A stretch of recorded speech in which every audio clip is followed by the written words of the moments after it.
Welcome to Loved Without Losing Yourself, a space for women who are capable, intelligent, and accomplished, yet quietly exhausted from holding everything together. Here, we talk about what it really takes to come back to yourself without burning your life down. Today, I want to start with something that most of us almost never pay attention to. When you look at why you're exhausted, when you examine the tiredness that no amount of sleep fixes, the depletion that persists even when you are getting things done, the answer is rarely about what you are doing. The answer lies on what you are running on. And I want you to think of it like this. You have a car. Same car, same engine, same destination. But you can run that car on premium fuel, or you can run it on something that's toxic to the engine. The car will still move. It will still get you where you need to go. But one way sustains the vehicle, the other corrodes it from the inside. Your life is the same. You are very productive. You are managing. You are doing things well, the things that you have to do. You are doing them great. Your household is stable. Your career is advancing. Your relationships are holding. By every external measure of the society, you are succeeding. But the emotional fuel underneath that success, the feeling you are operating from to make all this happen, is slowly corroding you. And nobody, almost no one names this. We talk about productivity, we talk about time management, we talk about boundaries and rest and saying no. But what we don't talk about is the fundamental mechanics of what's actually running the engine of your life. That's what I want to address today. Here's what I want you to know from the beginning of this episode. You don't have to change your life to change how you feel in it. You don't have to step back from your career. You don't have to reduce your standards. You don't have to leave your relationship or rebuild your family structure. You don't have to become someone different or want less. But what you have to change is the emotional fuel you are running on. And this is what most women never learn. We are taught that if you are producing results, then the way you are producing them must be fine. If the marriage is stable, the kids are okay, the career is advancing, then the internal experience of generating those things must be acceptable. But it's a lie, it's not true. You can produce the exact same life from two completely different emotional places. And one of those places sustains you. The other drains you. Right now, if you're like most capable women I work with, you are functioning probably from obligation, guilt, anxiety, control. You're running on the feeling that everything depends on you, that you are responsible for everyone's comfort, that one mistake could collapse it all. You're operating from resignation, the quiet acceptance that this is just how it is. This is the price of being the capable one. And that produces results. I'm not going to tell you it doesn't. Obligation can drive you to finish the project. Guilt can keep you showing up in your marriage. Anxiety can make you manage every detail. Control can look like excellence. The problem, though, is this. These emotions deplete you. They deplete your nervous system. They deplete your mental clarity. They deplete your capacity to feel joy, softness, ease, or genuine connection. They deplete your sense of self. So you keep getting results while slowly becoming unavailable to your own life. The solution is not to stop producing results. The solution lies to shift the emotional foundation underneath them, to move from obligation to commitment, to move from guilt to discernment, from anxiety to steadiness, from control to clarity, from resignation to intention. Same life, different fuel, completely different experience. To understand how you got here, I want to walk you through the mechanics of how this works. Your thoughts, as we know, create your feelings. Your feelings are the ones that drive your actions, and your actions are creating your results. This is not new information, but most people, they miss the application. Most women think that if they have good results, then the emotional fuel must be fine. If the numbers are working, if the team respects you, if your partner isn't complaining, if the kids turn out okay, then the way you generated those results must have been acceptable. But that's backwards. Let me give you a real example to make this more clear. You are a senior executive. You are responsible for a team, a profit margin, a set of outcomes. Your brain, which is incredibly efficient at keeping you safe, has learned something over years of performance. And this is what it has learned. If you stay vigilant, if you anticipate every problem, if you manage every variable, if you take responsibility for things technically not your responsibility, then maybe you can prevent failure. Maybe you can keep everything running smoothly. Maybe you can be the one person others can count on. And this is how you operate from anxiety. Constant low-level vigilance. Your nervous system is always on, always scanning, always a little bit braced for what could go wrong. And it works.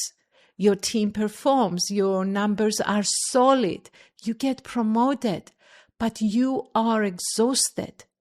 Because anxiety, even when it produces results, it's an energy-depleting emotion. It's designed to protect you from threat. When you are living in it chronically, it corrodes your capacity to feel safe, to rest, to trust, to be present. You can be successful and anxious, but that success is being run on fuel that depletes you. And you don't want that success. Let me give you another example. Let's just say you're married. You've learned that your needs create friction. When you ask for what you want, things get tense. Your partner gets quiet. You sense disappointment. So you just stop asking. You operate from guilt, the guilt of having needs at all, the guilt of wanting things that aren't aligned with what your partner wants. So you function from this quiet obligation to manage his experience, manage his comfort, keep the peace. You become a very responsible partner, very stable, very understanding. Your marriage looks fine from the outside. But internally, you're functioning from guilt. And guilt is an energy depleting emotion. It keeps you small. It keeps you managing everyone else's experience at the expense of your own. And over time, it creates exactly what you were trying to prevent: disconnection, resentment, a sense of distance between you. Again, you can produce a stable relationship from guilt, but the fuel is depleting you. And there is a pattern underneath all this. Depleting emotions are tied to external outcomes. They require you to keep managing, keep controlling, keep performing to feel okay. They keep you dependent on results you can't fully control. They keep you in a state of low-level threat. Energy-producing emotions, by contrast, are grounded in something internal. They are not dependent on the outcome. They are not dependent on whether everyone approves. They create the space for clarity, for rest, for actual connection. So when you're operating from obligation, guilt, anxiety, control, resignation, you are running on emotions that require constant effort, constant vigilance, constant management. You never actually get to rest because the fuel itself is unstable. And this is why high-achieving women can be succeeding while falling apart. The results are there. The external stability is there. But the internal cost is invisible because you are still producing.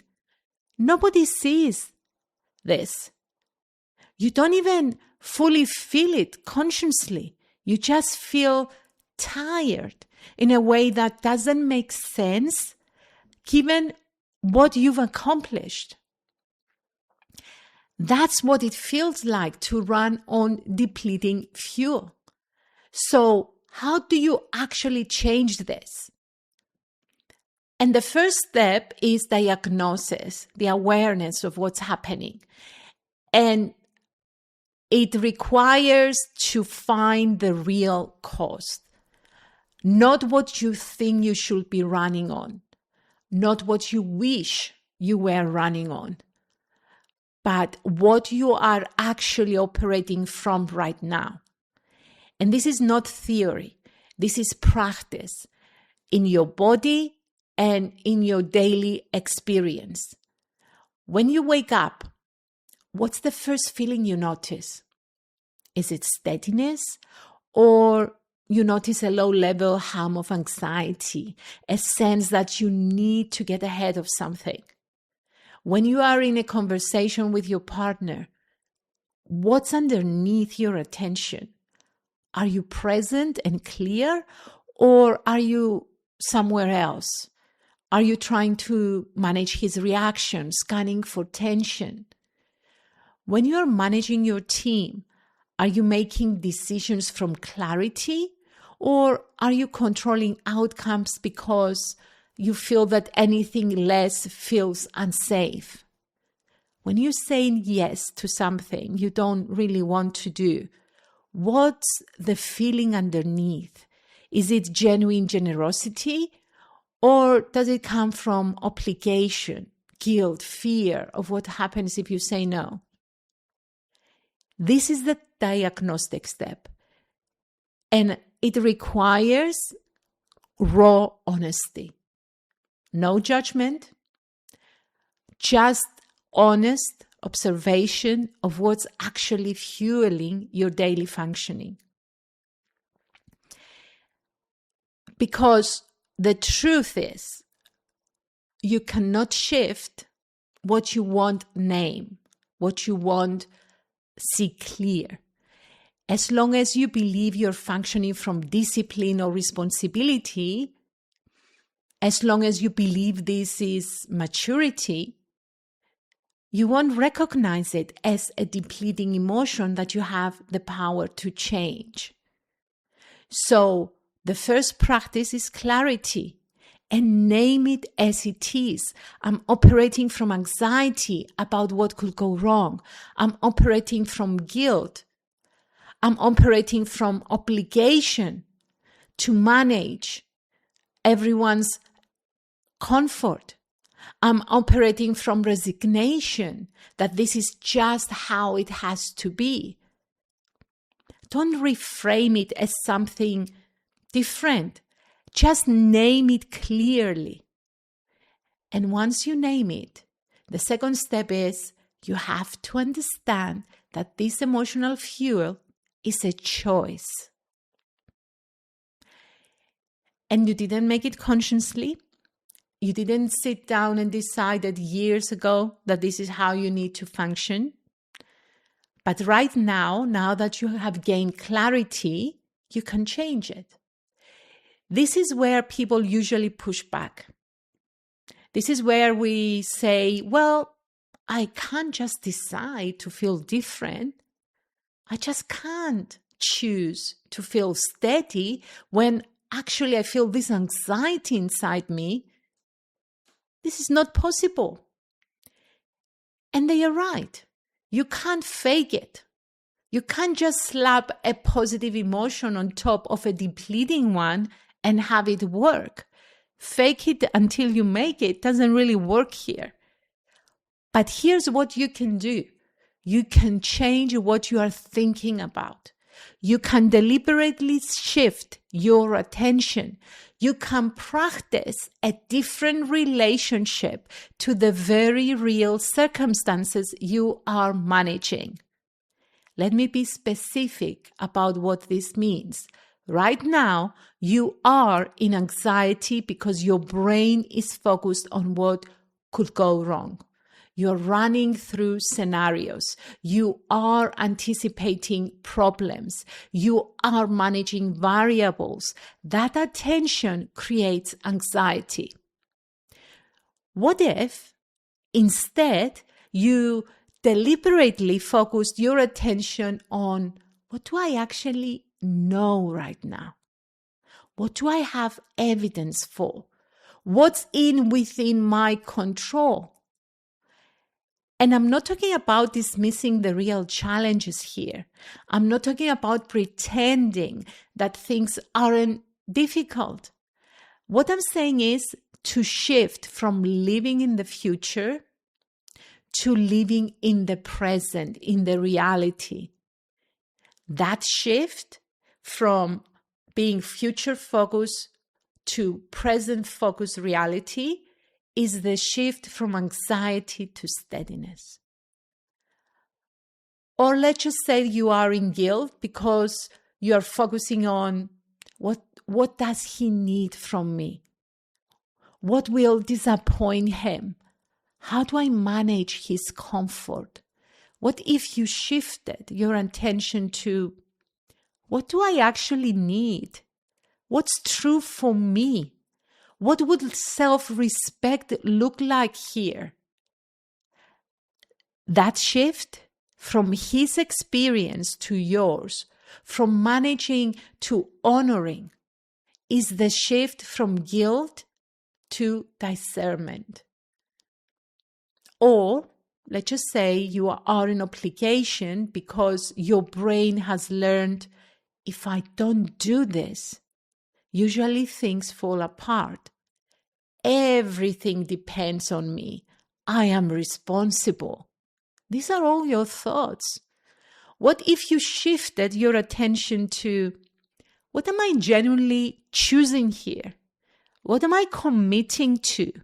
What's the difference between responsibility and over-responsibility? That shift from obligation to conscious commitment is the thing that it will change everything, and the way you think and the way you feel and the way you take action. Notice here, I didn't say change the action. The action at the end might look the same from the outside. You're going to still show up. You're going to still do the work. You're going to still be there to support people that they need your support. But what changes is that you're going to doing it from a completely different place. These shifts are not about positive thinking or forcing yourself to feel better. What they are about is about you deliberately practicing a different quality of attention.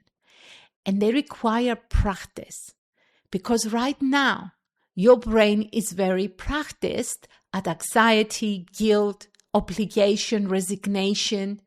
Those neural pathways are well worn. Your brain goes there automatically.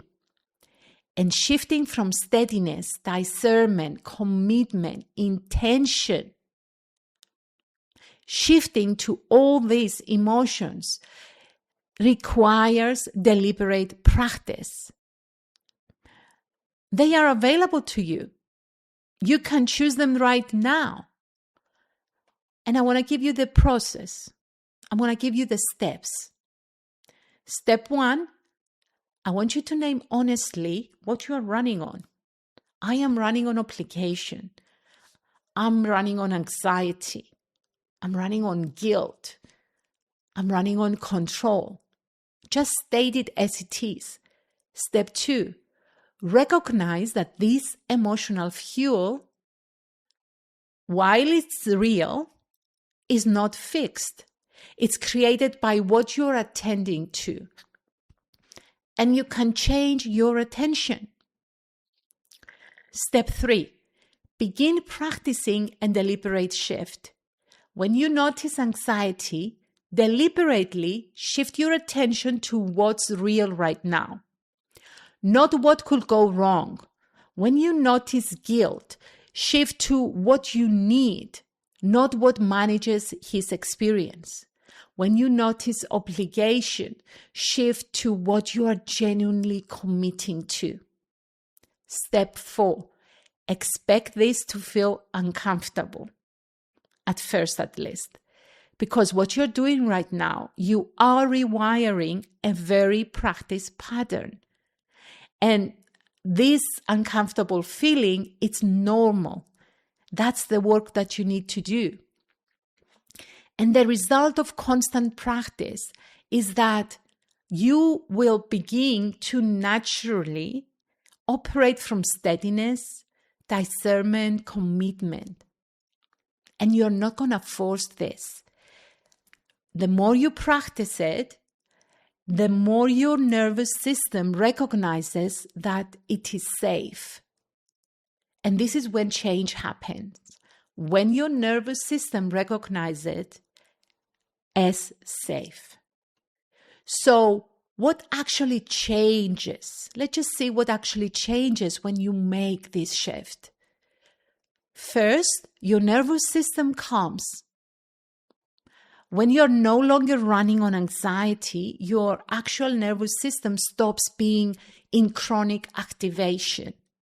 Your body begins to feel safer. Second, you reclaim mental clarity. Anxiety, obligation, guilt, they all consume bandwidth. They keep your mind spinning, managing, anticipating. So when you shift to steadiness and discernment, that bandwidth becomes available for actual thinking, actual creativity, actual presence. Third, you regain access to your own experience. Because right now, your attention is so focused on managing outcomes and other people's reactions that you are not actually in your own life.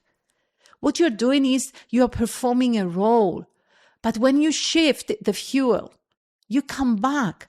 You are in your body. You can feel things. You can want things. You are present. Fourth, and this might be the most important, your relationships become genuine, real again. When you're functioning from obligation and guilt, you're not actually relating to your partner. What you're trying to do is to manage the situation, to manage his feelings. You're anticipating his needs. You are protecting him from your own needs. When you shift to discernment and clarity, something completely different becomes possible. You can actually tell the truth. You can express what's real for you. You can let him respond or not respond. And you are okay either way, because you are not dependent on him validating your needs for them to matter. I want you to understand this realization. You are not dependent on him for your needs to matter. That's when real intimacy becomes possible. The actual thing, not the performance thing, the actual. Fifth, your sense of capability expands. Right now, you're exhausted because you're trying to control outcomes that aren't in your control. You're trying to manage variables that don't belong to you. You are carrying responsibility that isn't yours. But when you shift from control to clarity, something also shifts. You become very clear about what's in your control and what isn't. And paradoxically, that clarity makes you more capable, not less, because you're not wasting energy on things outside of your sphere for things that you cannot control. Sixth, you stop being available for burnout. And I say this carefully. You might still be working hard. You might still have a demanding career, a complex relationship, a full life, but you're not depleted because you're running on fuel designed to be sustained. Obligation, guilt, anxiety, they are designed for crisis, for short-term threats. They cannot be run long-term without paying a cost. Commitment, steadiness, these are designed to be sustained. You can run on them indefinitely. And here's what most of us don't realize. This shift is not asking us to do less, is not demanding from us to step back from our ambitions or our responsibilities. But what requires us to change is the quality of how we show up. Same career, different fuel. You're no longer driven by anxiety about failing, but by clarity about what you're building. Same marriage, different fuel. You're no longer functioning from obligation, but from conscious commitment. Same life, different internal experience. And that distinction, that difference, that shift from depleting to sustaining fuel is the difference between success that costs you everything and success that actually nourishes you. This is what it means to be loved without losing yourself. Not to have less, not to want less, not to achieve less, but to function from a place where your external success is aligned with your internal truth, where what you're producing is coming from something that sustains you rather than corrodes you. Before I close this episode, I want to leave you, as always, with a question. And be again honest with your answer. Right now, in this season of your life, what emotion are you actually running on to keep everything moving? What is the emotion? Is it obligation, anxiety, guilt, control, a combination of all these emotions? Don't answer quickly. Sit with this question. I want you to feel it in your body. Where do you notice the emotion or the emotions? What's the cost? And once you get clear on this is when shift begins to happen. But first, you need to see it. If something in this episode landed differently than before, if you suddenly recognize the fuel you've been running on, if you see how the same life could feel completely different from a different emotional foundation, that's important. And don't rush to pass there. This work of shifting from depleting to sustaining fuel is the work that changes everything. Your life won't get easier, but it will be available to you again. And if you're ready to explore this more deeply, if you want support in actually making this shift and rebuilding from a foundation of steadiness instead of obligation, the next step is waiting for you in the show notes. Thank you for being here.